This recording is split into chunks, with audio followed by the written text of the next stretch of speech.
নমস্কার। অন্নপূর্ণা যোজনার টাকা নমস্কার অন্নপূর্ণা যোজনার টাকা মুখ্যমন্ত্রীর ঘোষণা অনুযায়ী আপনার ব্যাংক অ্যাকাউন্টে ঢোকার কথা। কেন এখনও ঢোকেনি? তাহলে কি আপনার ফর্ম রিজেক্ট হয়েছে? না, অ্যাকচুয়ালি আপনার টাকা পরে ঢুকবে এবং এই মুহূর্তে টাকা না ঢুকলে আপনি কি করবেন, সমস্তটা বিস্তারিত এই ভিডিওতে আপনাদের সঙ্গে আলোচনা করব। কাজে ভিডিওটি প্রথম থেকে শুরু করে শেষ পর্যন্ত ওয়াচ করুন। ভিডিওটি ভালো লাগলে অতি অবশ্যই একটি লাইক প্রদান করুন। আমাদের পরিবারের সদস্য না হয়ে থাকলে সাবস্ক্রাইব যে বাটন রয়েছে কালো রঙের, আপনারা দেখতে পাচ্ছেন, এই সাবস্ক্রাইব বাটনে ক্লিক করে পাশের বেল আইকনে ক্লিক করে অল নোটিফিকেশানে ক্লিক করে রাখুন, যাতে সমস্ত ইনফরমেশান সম্পূর্ণ বিনামূল্যে পেয়ে যেতে পারেন। আর এই যে সাবস্ক্রাইব বাটন রয়েছে, সাবস্ক্রাইব করতেও আপনাদের কোনো রকম টাকা লাগে না, কিংবা বেল আইকনে ক্লিক করতেও কোনো রকম টাকা লাগে না। কাজেই অনুরোধ, অবশ্যই সাবস্ক্রাইব করে রাখুন। এখানে আপনারা দেখতেই পাচ্ছেন যে অন্নপূর্ণা যোজনার টাকা বিলম্বের আসল কারণ এবং আপনার এই মুহূর্তে কি করণীয় সেটা বলবো, এবং কিছু বিষয় যেটা শোনা যাচ্ছে এবং টাকা না ঢুকলে আপনার পদক্ষেপ কি হওয়া উচিত, এখন কি করা উচিত যাতে আপনি টাকা পেয়ে যান, যেটা আপনাদের জিজ্ঞাসা সেটাও বলবো। প্রথমেই বলে রাখি, প্রায় 1,10,00,000 মানুষ সুবিধা এই মুহূর্তে একদিনে পেমেন্ট পাচ্ছেন, যেটা শোনা যাচ্ছে। যেখানে 1,60,000,000 মানুষ আবেদন করেছেন, তার মধ্যে 1,30,00,000 মানুষ প্রায় টাকা পাচ্ছেন, 20 থেকে 30 লক্ষ মানুষ, যার মধ্যে প্রায় 1,09,00,000 ও আপনার হচ্ছে 9,000 সামথিং কিছু মানুষ, মানে আমি যদি ধরি অ্যাভারেজ, তাহলে 1,10,00,000 মানুষের অ্যাকাউন্টে টাকা দেওয়া হচ্ছে মুখ্যমন্ত্রীর ঘোষণা অনুযায়ী জুলাই মাসের 1 তারিখ। সিস্টেম ওভারল্যাপ এবং ভেরিফিকেশানে ব্যাকলগ, অনেকের ক্ষেত্রেই ভেরিফিকেশান ঠিকমতো এখনও হয়নি। একই সাথে চলমান প্রক্রিয়া ধীরে ধীরে পেমেন্ট হচ্ছে, এটাও বলবো। এবং টাকা না ঢোকার অর্থ প্রথমেই বলে রাখি, আপনার আবেদন বাতিল হয়েছে এমনটি কিন্তু নয়। এই মুহূর্তে প্রশাসনিক প্রক্রিয়া কিন্তু চলমান। এবার যদি বলি যে সরাসরি অ্যাকচুয়ালি মূল কারণ কি, যে 4টি কারণে আপনার অফিসিয়াল ক্রাইটেরিয়া পূরণ হচ্ছে না, আপনার বাতিল হচ্ছে। প্রথম কথা, আপনি যদি ইনকাম ট্যাক্স দেন, আবেদনকারী নিজে যদি ইনকাম ট্যাক্স দেন তাহলে পাবেন না। একই সাথে আপনি যদি ভারতীয় নাগরিক না হন, বাংলাদেশি নাগরিক হয়ে থাকেন, অনেকে বাংলাদেশ থেকে এসছেন, ভারতীয় নন, অভারতীয় যারা রয়েছেন তারা কিন্তু এই প্রকল্পের সুবিধা পাচ্ছেন না। কেমন? একই সাথে যারা সরকারি চাকরি করেন তারাও কিন্তু এই প্রকল্প থেকে সুবিধা পাচ্ছেন না। আবেদনকারীরা নিজে সরকারি চাকরিজীবী হলে, এমন ব্যাপার নয় যে আপনার বাড়ির, ধরুন আপনার স্বামী সরকারি চাকরি করে, তাও আপনি পাবেন। আপনি নিজে সরকারি চাকরি না, আপনি নিজে সরকারি কর্মচারী না, তাহলেই পাবেন।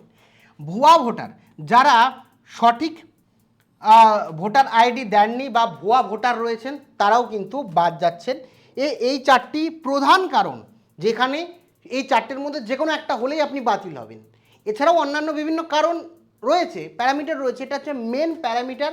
এই 4টে যদি আপনার হয়ে থাকে তাহলে আপনি সরাসরি পাচ্ছেন না। যোগ্যতার গুজব রয়েছে কিছু, যে সোশ্যাল মিডিয়ায় গুজব, 3টের বেশি পাকা ঘর থাকলে পাবেন না, যেহেতু ফর্মে দেওয়া ছিল 3টের বেশি পাকা বাড়ি আছে কিনা। পরিবারের আয় 1.5 লক্ষ টাকার বেশি যদি হয় বাতিল হবে, ঠিক আছে। স্বামীর সরকারি চাকরি করলে পাবেন না, এইগুলো কিন্তু একেবারে সঠিক নয়। এগুলো অফিসিয়ালি কোথাও অ্যানাউন্সমেন্ট নেই, সরকার হয়তো নিজে থেকে এটা মানে ক্রস কাটিং করছে, সেটা আলাদা ব্যাপার, কিন্তু সরকারিভাবে অফিসিয়ালি এইগুলো কিন্তু কারণ নয়। এমন গুজব রয়েছে যেটা অ্যাকচুয়াল না। বাস্তবে এমন কোথাও লেখা নেই যে 3টের বেশি পাকা ঘর থাকলে আপনি পাবেন না, অবশ্যই পাবেন। একই সাথে আয়ের কোনো নির্দিষ্ট ঊর্ধ্বসীমা ঘোষণা করেননি, সম্পূর্ণ এটা ভিত্তিহীন। আপনার পরিবারে যাই হোক না কেন, কিন্তু এখন অবশ্যই কেউ কোটিপতি বা পরিবার হলে অবশ্যই দেবে না। এবং নিজে যদি বেকার হন তাহলে যোগ্য 5,000 টাকার বেশি আশাকর্মী বা ICDS যারা রয়েছে তারাও কিন্তু টাকা পাচ্ছেন, এতে কোনো সমস্যা নেই। মহিলা হলে আবেদন করলে আপনার 25 থেকে 60 বছরের মধ্যে বয়স হলে আবেদন করলে আপনি কিন্তু পাবেন। এই চারটে ক্রাইটেরিয়া ছাড়া আপনারা প্রত্যেকেই পাবেন, এটা সরকার বলছে। এবার দিচ্ছে না দিচ্ছে সেটা পরে আসছি।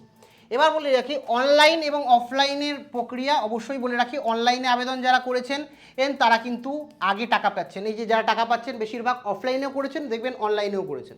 অফলাইনে যারা করেছেন আগে তাদের অনেক এখনও আবেদন ফর্ম ফিল আপই হয়নি, ফর্ম অনলাইনে নথিভুক্তই হয়নি। যেটা অনলাইনে নথিভুক্ত হয়েছে সেটাই কিন্তু রাজ্য সরকার কাউন্ট করছে, ঠিক আছে, আবেদন।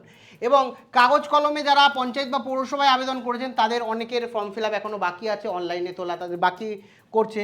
বিডিও বা SDO অফিসে ম্যানুয়ালি যারা ডেটা এন্ট্রি করেছেন তাদের ভিডিও SDOতে যারা ম্যানুয়ালি করেছেন তাদের ওয়েট করতে হচ্ছে। ডিজিটাল হলে তবেই ভেরিফিকেশন হবে, মানে অনলাইনে আপনার ইনফরমেশান আপনি দিন কিংবা পঞ্চায়েত পৌরসভার যে আধিকারিকরা রয়েছেন তারা দিক, আগে সেটা অনলাইনে উঠবে, তারপরেই তো অনলাইনে ওঠার পর সেটা ভেরিফিকেশন হবে, ভেরিফিকেশন হওয়ার পরেই কিন্তু আপনি টাকা পাবেন।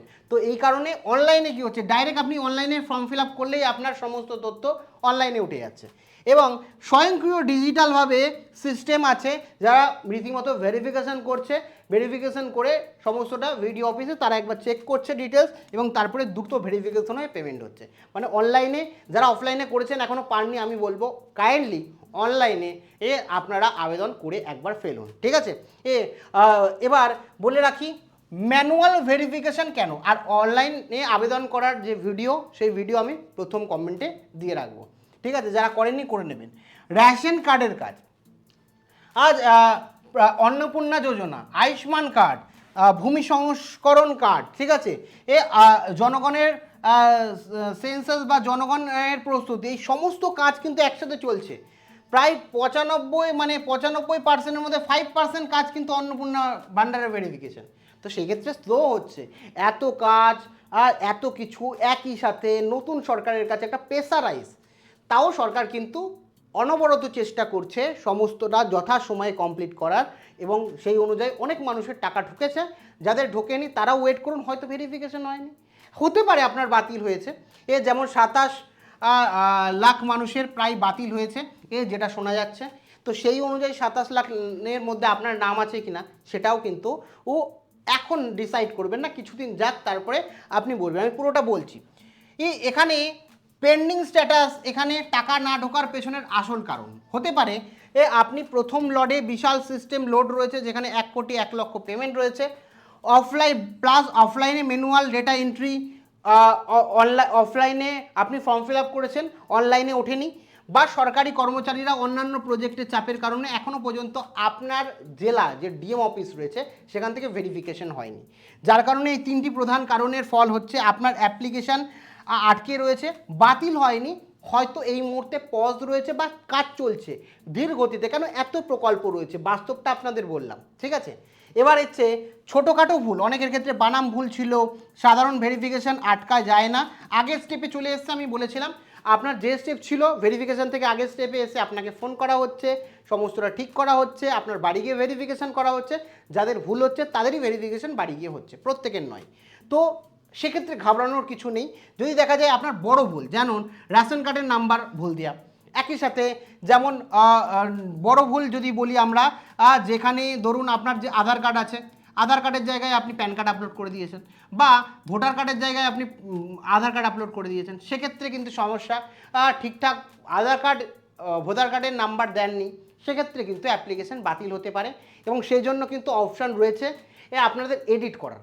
আপনারা এডিটও করতে পারেন। কিভাবে এডিট করবেন জানেন? আপনি পারবেন না, পঞ্চায়েত পৌরসভা ভিডিও অফিস এডিটের অপশান রয়েছে, তারা এডিট করতে পারে, তাদের কাছে সেই অপশান দেওয়া আছে, পাবলিকলি অ্যাভেলেবেল নয়। সেক্ষেত্রে ভুল যদি মনে হয় তাহলে একবার ভিডিও পঞ্চায়েত বা মিউনিসিপ্যালিটিতে গিয়ে কথা বলতে পারেন, ঠিক আছে। যদিও তারা এখন করবেন না, বেশিরভাগ ক্ষেত্রেই তারা সময় নেবেন। এবার বলে রাখি এখন আপনার কি করা উচিত। আপনি পেমেন্টে SMS পেয়েছেন, যদি হ্যাঁ আপনার আর SMS পেয়েছেন কিন্তু টাকা ঢোকেনি, তাহলে কি করবেন? তাহলে ব্যাংকের সার্ভারের আপডেটের জন্য 1-2 দিন অপেক্ষা করতে হবে। ব্যাংকিং সিস্টেম অনেক সময় হ্যাং হয়ে যায় প্রচুর পরিমাণে একই সাথে, মানে পেমেন্ট রিলিজ করতে গিয়ে। সেই কারণে 1 থেকে 2 দিন ওয়েট করুন। যাদের SMS ঢুকেছে, সরকারি SMS ঢুকেছে যে আপনার অন্নপূর্ণা ভাণ্ডারের 3000 টাকা আপনার ব্যাঙ্ক অ্যাকাউন্টে আপনি পাবেন, এরকম কিছু ব্যাংকের SMS না, তারা ওয়েট করুন, আপনার আসবে। আর যাদের ধরুন এখনও মেসেজই আসেনি কোনো, তারা আগামী সোমবার পর্যন্ত অপেক্ষা করুন। সোমবার না এলে তখন গ্রামের রুরাল বিডিও অফিসে কিংবা শহরাঞ্চলে পৌরসভা অফিসে যোগাযোগ করুন। আপনি নিজে গিয়ে অফলাইনে ফর্মের ভেরিফিকেশন স্ট্যাটাস জানতে চান, ঠিক আছে? তো এই ক্ষেত্রে আপনি নিজে এই মুহূর্তে ওয়েট করুন, কেমন? এবার বলে রাখি যে শেষ কথা যেটা, যে আপনাকে মোটামুটি যেটা বললাম, আগামী সোমবার পর্যন্ত আপনি ধৈর্য ধরুন। মন্ত্রী এবং মুখ্যমন্ত্রীর ঘোষণা অনুযায়ী অন্নপূর্ণা ভাণ্ডারের পেমেন্ট একটি নির্দিষ্ট সময়ে শেষ হয়ে যাওয়ার মতো ইভেন্ট নয়। আগস্ট মাস পর্যন্ত টাকা পাবেন, রাজ্যের মুখ্যমন্ত্রী জানিয়েছেন, যেখানে একটি চলমান প্রক্রিয়া অনগোয়িং প্রসেস, পর্যায়ক্রমে ভেরিফিকেশন চলছে এবং যোগ্য প্রাপকরা ধীরে ধীরে টাকা পাচ্ছে। তো কাজেই চিন্তা করার কোনো বিষয় নেই। আর সোশ্যাল মিডিয়ায় গুজব আপনারা কান দেবেন না। আপনারা হয়তো সঠিক ডকুমেন্ট দিয়ে যারা জমা দিয়েছেন, ভেরিফিকেশন হয়তো লেটে আসবে, টাকা হয়তো লেটে আসবে, কিন্তু সরকার এর ঘোষণা অনুযায়ী, সরকারের অফিসিয়াল গাইডলাইন অনুযায়ী আপনারা প্রত্যেকে যারা প্রাপক রয়েছেন প্রত্যেকে টাকা পাবেন। এই হচ্ছে পুরো বিষয়, সমস্তটা বললাম। আপনার টাকা ঢুকেছে, এখনও না ঢোকেনি, অ্যাকচুয়ালি আপনার কোনো মেসেজ এসছে, সেটা অবশ্যই কমেন্টে জানান। আর কোনো জিজ্ঞাসাবাদ থাকলে সেটাও জানাতে ভুলেন না। দেখা হচ্ছে পরবর্তী ভিডিওতে। Thank you.